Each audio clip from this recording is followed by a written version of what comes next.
नमस्कार. आपल्या सगळ्यांचं स्वागत आहे आयकॉन स्टील प्रस्तुत बिल्ड आयकॉन या उपक्रमामध्ये. आज आम्ही आलो नाशिकमध्ये आणि माझ्यासोबत आहेत आर्किटेक्ट निखिल पालेकर सर, जे 2007 पासून या क्षेत्रामध्ये अतिशय उत्तमरित्या काम करतात. सध्या ते IIA नाशिक चॅप्टरचे सेक्रेटरी म्हणून सुद्धा काम करतात. स्वतः बिल्डर म्हणून सुद्धा त्यांची प्रॅक्टिस चालू आहे आणि रेसिडेन्शियल काही प्रोजेक्ट्सवर त्यांची स्पेशली कामं चालू आहेत. रोजमध्ये एक त्यांची स्पेशालिटी असं म्हणायला हरकत नाही, कारण त्यांनी बरेचसे प्रोजेक्ट्स त्याही माध्यमातून केलेले. त्यामुळे आतापर्यंत त्यांचा हा प्रवास कसा होता, त्यांना आलेले अनुभव कसे आहेत, या क्षेत्राकडे त्यांचा बघण्याचा दृष्टिकोन काय आहे, या सगळ्या अनुषंगाने आपण त्यांच्याशी गप्पा मारणार आहोत बिल्ड आयकॉन या प्लॅटफॉर्मवर. नमस्कार सर. नमस्कार. तर आपण गप्पांना अशी सुरुवात करूया, ते म्हणजे अगदी तुमच्या लहानपणापासून, ते म्हणजे तुमची शाळा कुठली होती, मग कॉलेज कुठलं होतं, आणि सगळ्यात महत्वाचं जेव्हा आर्किटेक्ट व्हावं असं तुमच्या डोक्यात विचार आला किंवा तुम्ही ऍडमिशन घेतली, तर त्यासाठी प्रेरणास्थान कोण होतं, इन्स्पिरेशन कोण होतं, ज्यांच्यामुळे तुम्ही या सेक्टरकडे आलात? तर कसा होता सगळा शैक्षणिक प्रवास? सर, माझं शिक्षण आहे मोस्टली सगळं MVP मधून झालं आहे. त्याच्यानंतर MVP मध्येच 12वी पर्यंतचं शिक्षण घेतलंय. त्यानंतर आर्किटेक्चर कॉलेज पण बाय लक हे MVP-चंच आहे. ज्यावेळेस आम्ही 2001 मध्ये ऍडमिशन घेतली आर्किटेक्चरला, त्यावेळी माझे वडील वकील होते. आमचे 3 जनरेशन वकील आहेत आणि वडिलांचं बरंचसं काम सिव्हिल लाईन मध्ये होतं. तर वडिलांकडे बरेचसे बिल्डर्स येणं हे ते, आणि त्या काळी असलेला आर्किटेक्टला असलेला रिस्पेक्ट स्पेशली, आणि आपण सिटीसाठी काही छान एखादं काम करू शकतो, सिटी डेव्हलपमेंट मध्ये हातभार लावू शकतो. आणि वडिलांचं असं विजन होतं की एक मुलगा वकील झालाय, तर एकाने सिव्हिल लाईन मध्ये आहे माझं काम, तर त्यांनी पुढे न्यावं. या दृष्टिकोनातून मी आर्किटेक्चरला ऍडमिशन घेतलं आणि मग पुढचा प्रवास सुरू केला. पण मला असं वाटतं की वडिलांकडनं तुम्ही लिगल प्रॅक्टिस कशी करायची ते शिकला असाल, की याच्यामध्ये कसं क्वालिटी मेंटेन केली पाहिजे, कशी ट्रान्सपरन्सी मेंटेन केली पाहिजे, हेही तेवढंच महत्वाचं आहे. मग ह्याच्यातला पुढचा टप्पा असा असतो आर्किटेक्ट झाल्यानंतर, ते म्हणजे आपण कुठेतरी सर्व्हिस किंवा प्रॅक्टिस करतो. थोडा प्रॅक्टिकल अनुभव तो तुम्ही कुठं घेतली, आणि त्याच्यानंतर जे स्वतःची वैयक्तिक कन्सल्टन्सी सुरू केली, त्यात जो पहिला प्रोजेक्ट केला तर तो कुठला होता, तो कोणाच्या रेफरन्स न मिळाला, तो काम करताना काही अडचणी आल्या का, तो कसा प्रवास होता? कसं आहे सर की आर्किटेक्चर कम्प्लीट झाल्यानंतर म्हणजे मी ऍक्च्युली बँगलोरमध्ये एक सत्यप्रकाश वाराणसी म्हणून आहे, ज्यांचं कन्झर्वेशन मध्ये बरंच काम आहे. त्यांच्याकडे आमच्याकडे एक PP म्हणून आहे प्रोफेशनल प्रॅक्टिसला फायनल इयरला, त्यांच्याकडे होतो एक साधारण 5 ते 6 महिने. त्यानंतर नाशिकमध्ये त्यावेळी सुयोजित इन्फ्रास्ट्रक्चरचं खूप काम होतं. तर मी सुयोजित इन्फ्रास्ट्रक्चर मध्ये पण राजेगावकर सर आणि अश्विनी पत्रोडकर म्हणून आर्किटेक्ट आहे, यांच्याबरोबर मी साधारण 2 वर्ष काम केलं. त्या ऑफिस मधला अनुभव इतका छान होता की ते लोक आमच्याकडे नुसतं डिझायनिंग विथ लायझनिंग असे दोन्ही कामं एकत्र देत असे, त्यामुळे तिथे पण बरंच शिकायला मिळालं. त्यानंतर मी सागर काबरे सरांबरोबर पण काही दिवस काम केलंय, साधारण 4 ते 5 महिने. तर या सगळ्या गोष्टीतनं बरंचसं शिकायला मिळालं. आणि त्यानंतर मग मी 2009 मध्ये साधारण स्वतःचं ऑफिस स्टार्ट केलं. बरोबर.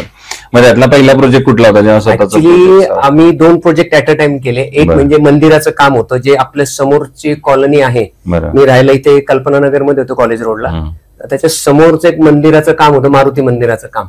ते बाय लक मला मिळालं.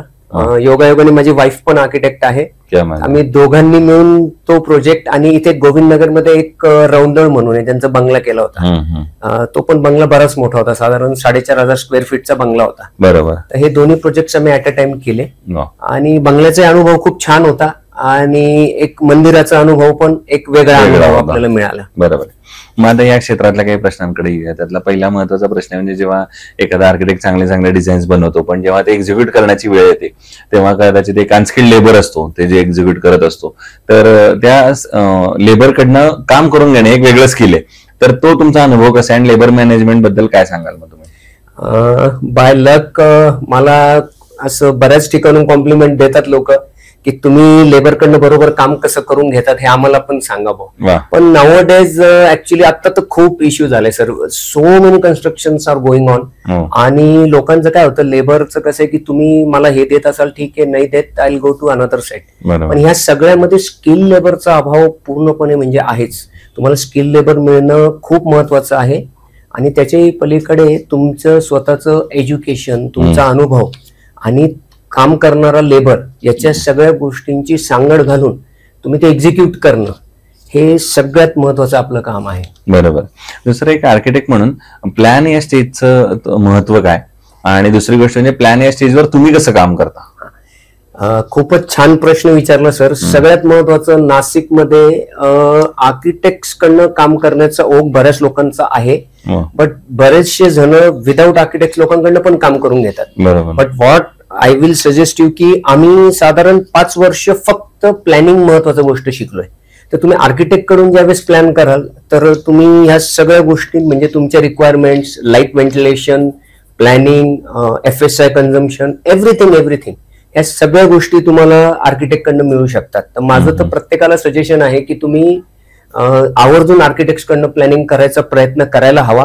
आणि मी प्लॅनिंग करताना मी सगळ्यात महत्वाचं जी गोष्ट फॉलो करतो म्हणजे मी रो हाऊसेस मध्ये पण काम केलंय, अपार्टमेंट्स मोस्टली रेसिडेन्शियल बऱ्याचशा केल्या आहेत आणि काही बंगलोज. तर युजरच्या हिशोबाने काम करणं किंवा युजरला काय रिक्वायरमेंट आहे, यू शुड फील की you are using that premises. बरोबर. तर तुम्ही जर ती हे बघणार असाल म्हणजे त्या दृष्टीने बघणार असाल तर it is very easy to design the things आणि you will come up with some good options or something. बरोबर.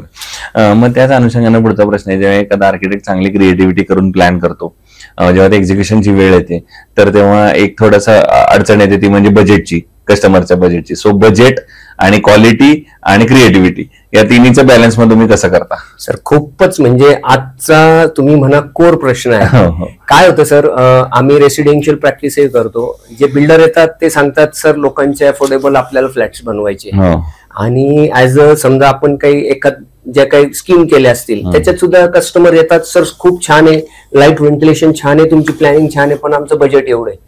आता ह्या सगळ्या गोष्टींमध्ये प्रॉब्लेम असा होतो की जर बजेटकडे खूपच तुम्ही कटडाऊन करायला गेलं तर मग कुठेतरी क्वालिटी कॉम्प्रोमाइज होते.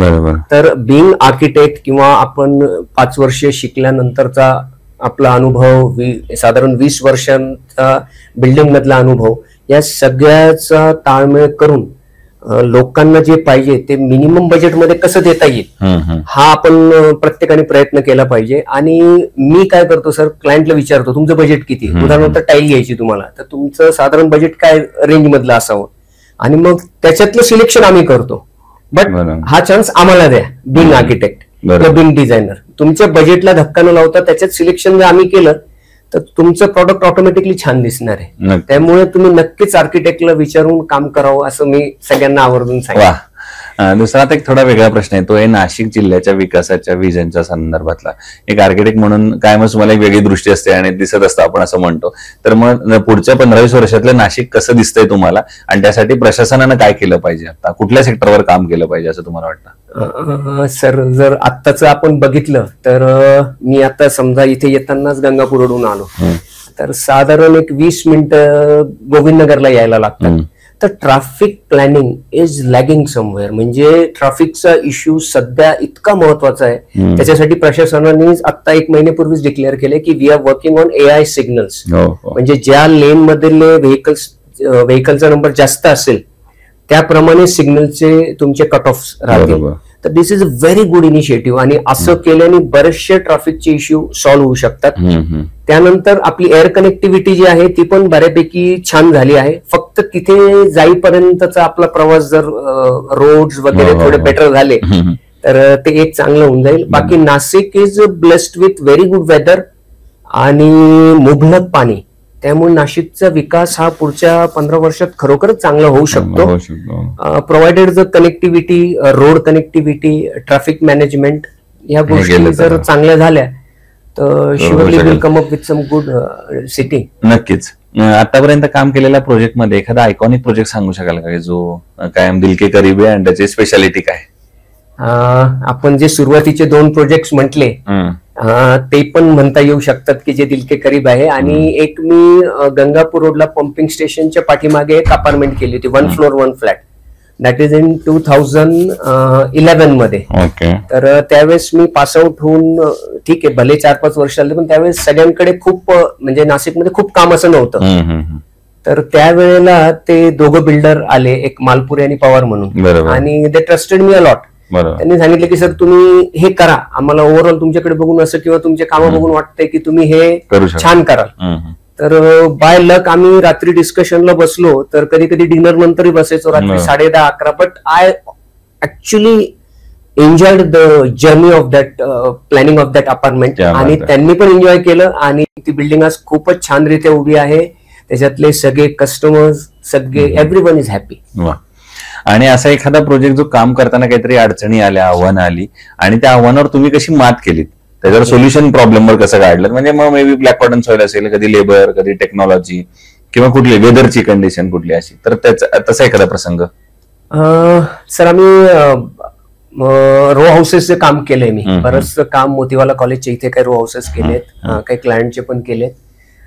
तिथे ऍक्च्युली मटेरियल स्टॅकिंगला जागा आहे, पण मग थोडासा लोकांचा अप्रोच जो आहे की तुम्ही इथे मटेरियल स्टॅकिंग आमच्या एरियात का करतायत, किंवा तुम्ही इथे हे का करतायत, तर असे लोकल गोष्टींचा काही अभाव त्या ठिकाणी बघण्यात आला. बट त्याच्यातनं आपण थोडंसं वे आउट काढून जर व्यवस्थित प्लॅनिंग केली, आणि तिथे घेणारा जो क्लास आहे बेसिकली रो हाऊस घेणारा, यांचं बजेट खूप लिमिटेड असतं, बट दे नीड म्हणजे रो हाऊस मध्ये सेपरेट तुमचा पूर्ण प्लॉट असतो. बरोबर. तर मग ते सब डिव्हिजन करून त्या प्लॉट ओनरला ती वस्तू देणं आणि त्याच्या रिक्वायरमेंटला आपण उतरणं, हे थोडंसं ठीक आहे. दुसरं, कन्स्ट्रक्शन मध्ये स्टील आणि सिमेंट हे दोन महत्वाचे घटक आहेत. तर मग स्टील सिलेक्ट करताना तुम्ही त्याचे काय पॅरामीटर्स बघता आणि मग स्टील सिलेक्ट करता? सर, स्टील मध्ये सिलेक्ट करताना आपण स्टीलच्या ज्या सगळ्या टेस्ट असतात त्या ओव्हरऑलच, आता उदाहरणार्थ तुमचं आयकॉन स्टील आहे किंवा काही जे ब्रँडेड आहेत काही जण, तर इथे आपण ट्रस्ट केला पाहिजे, कारण they are proven, they have their test reports with us. बाकी लोकल मटेरियल युज करण्यापेक्षा थोडं ब्रँडेड युज केलं, सिमेंट आणि स्टील दोन्ही. बरोबर. ज्यांनी जर छान प्रोजेक्ट मध्ये कॉस्टिंग लोकांना दिली, कारण ओव्हरऑल सगळ्या गोष्टी कॉस्टवरच येऊन थांबतात बऱ्याचशा लोकांच्या. But if you go for this two brands, आणि सिमेंटमध्ये सर सेटिंग टाइम किंवा एक ब्रँड आणि क्वालिटी, या दोन्ही गोष्टी जर साध्य होत असतील तर you should go with those brand. नक्की. आणि आयकॉन स्टील यापूर्वी वापरलंय का कुठल्या प्रोजेक्ट? आम्ही 2-1 ठिकाणी आयकॉन स्टील वापरलं आहे, आणि रिझल्ट ऍक्च्युली छान आहे आणि चांगला आहे. चांगलं. आणि आणखीन एक प्रश्न म्हणजे तुमच्या स्वतःच्या घराच्या इंटेरियर संदर्भात एक फार महत्वाची, म्हणजे सगळीकडे पब्लिसिटी झालेली, तर ते काय होतं स्पेशालिटी त्याची, तेही सांगाल इंटिरियर मधली? ओके. मी माझं घर इथे आकाशवाणी टॉवर जवळ 1 फ्लोर 1 फ्लॅट बांधली, आणि त्याच्यामध्ये आम्ही पेंट हाऊस ठेवला. तर वाईफची अशी इच्छा होती की आपल्याला इंटिरियर असं करायचं आहे की that should reflect in national magazine and all. तर सुरुवातीला मला असं वाटलं की दिस लुक्स व्हेरी डिफिकल्ट, एवढ्या वाईफच्या डिमांड आहेत आणि आपण याच्यात कसं करणार आहोत. बट तिने खूप छान साथ दिली. तिचे इंटिरियर मध्ये कामही आहे, आणि she is right now in HOD for interior department also. आम्ही दोघांनी मिळून बरंच फर्निचर टिकवूड मध्ये केले, which most of them are imported in from Indonesia also. ते कार्विंग मधलं वगैरे सगळं काम करून आम्ही पूर्ण इंटिरियर केलंय. आणि मला सांगायला आवडेल की ते इंडियन आर्किटेक्ट अँड बिल्डर आणि इनसाइड आर्किटेक्चर अशा 2 मॅगझिन मध्ये ते आलं आहे. क्या बात आहे. पण मला असं वाटतं नेहमी इंटिरियर किंवा आर्किटेक्ट करताना कायम घरातल्या त्या स्त्रीला आवडण्यासाठी तो आर्किटेक्ट किंवा इंटिरियर मदत करतो. जर तुमच्या घरातच होते त्यामुळे त्यांनाही आवडलं ना, ऑफकोर्स नॅशनल याच्यात पण ते पब्लिश झालं. आणि आता अगदी शेवटचा प्रश्न ते म्हणजे या क्षेत्रामध्ये आता जे नवीन आर्किटेक्ट येतात, फ्रेशर्स येतात, तर त्यांना तुम्ही काय सल्ला द्याल या क्षेत्रात येण्याचा? सर, खूपच महत्वाचा विषय आहे. नवीन येणाऱ्या पिढीला प्रॅक्टिस करण्याचे पेशन्स खूप कमी आहेत. बरोबर. म्हणजे नवीन पिढीने थोडंसं प्रॅक्टिस करावी, सिनियर आर्किटेक्ट कडे अनुभव घ्यावा. आपले म्हणजे कसं असतं सर, मी साधारण 3 ते 4 वर्ष प्रॅक्टिस केली. बरोबर. तर जे काही सिनियर आर्किटेक्ट होते आपल्यावर, त्यांचे जे लाईफमध्ये त्यांचे अनुभव आले किंवा त्यांनी ज्याप्रमाणे प्लॅनिंग केली. आम्ही बेंगलोरला असताना सर, आमचे जे आर्किटेक्ट होते सत्यप्रकाश वाराणसी, ते आम्हाला सकाळी 8 वाजता त्यांच्या कारमध्ये घेऊन जायचे, आणि रात्री कधी कधी 9-10 वाजायचे, 12-12 तास. पण ते आम्हाला सगळ्या त्यांच्या बंगलोजवर जायचे, आणि he was so happy to explain everything. ते इतक्या छान पद्धतीने एक्सप्लेन करायचे, आणि हे 10-12 तास आम्हाला जाणवायचे पण नाही. म्हणजे आपण एवढं झोपून ज्यावेळेस काम करतो ना, त्याच्यामध्ये आवड निर्माण करतो ना, तर नक्कीच तुम्हाला शिकायला खूप मिळतं. पण नवीन जनरेशनला थोडेसे पेशन्स वाढवणं गरजेचं आहे आणि अनुभव घेणं गरजेचं आहे. Once you get a good experience, तर तुम्ही नक्कीच तुमच्या फील्डमध्ये चांगलं काम करू शकता. क्या बात. सो ते आर्किटेक्ट निखिल पालेकर, आणि त्यांनी सांगितलं त्याप्रमाणे या फील्डमध्ये फार 2 महत्वाच्या गोष्टी आहेत, ते म्हणजे पेशन्स आणि ते एक्सपिरियन्स. कारण पेशन्स यासाठी पण महत्वाचं आहे, कारण कुठली बिल्डिंग ही रातोरात तयार होत नसते, त्याला व्हायला सुद्धा काही 6 महिने, वर्ष, 2 वर्षाचा काळ लागतो. त्यामुळे पेशन्स हा प्रत्येकात असलाच पाहिजे, आणि अर्थात प्रॅक्टिसमुळे तुम्हाला प्रॅक्टिकल एक्सपिरियन्स चांगला येतो. तर पुन्हा एकदा आपले मनापासून आभार की तुम्ही आलात आणि भविष्यात सुद्धा अशीच उत्तमोत्तम आयकॉनिक प्रोजेक्टची निर्मिती आपल्या हातून घडावी याच आयकॉन स्टील तर्फे मनपूर्वक शुभेच्छा. Thank you very much.